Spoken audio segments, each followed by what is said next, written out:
ट्याउ ट्याउ ट्याउ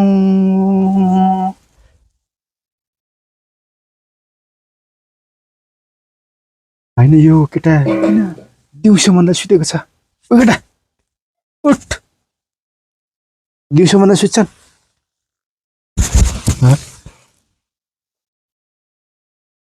कुरा सुन्नुहोस् ल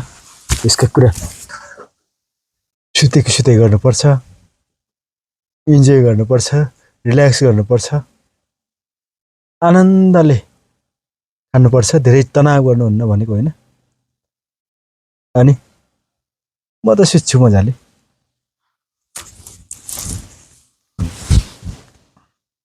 अहिलेको यो कम्पिटिसनको जमाना छ हरेक क्रियाकलापमा हरेक क्षेत्रमा कडा प्रतिस्पर्धा छ तपाईले गर्ने हरेक काम प्रतिफलमूलक हुन सकेन भने त्यसले तपाईलाई जहिलेसुकै पछाडि ढकेलिरहन्छ यसको लागि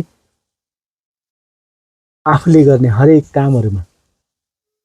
आनन्द मन लिएर सन्तुष्टिका साथ गर्न सक्यौं भने हामी प्रगति गर्न सक्छौं भनेको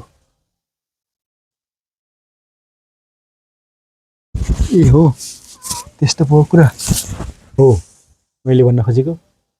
आफूले गर्ने हरेक कामहरु आनन्द मनका साथ इन्जोय गरेर रम्दै आनन्द अनुभूति प्राप्त गर्दै हरेक कामहरु गर्न सक्यौं भने ती आफूले गर्ने कामहरु सफल रूपमा अगाडि बढाउन सकिन्छ अनि हरेक काम सफल हुनु भनेको तपाई पनि सफल हुनु हो त्यसर्थ तपाई बाँच्न बढाउनु पर्ने हुन्छ त्यसर्थ तपाई सुतेर हैन अहिलेको जमानामा सुतेर हैन हामी हरेक कामलाई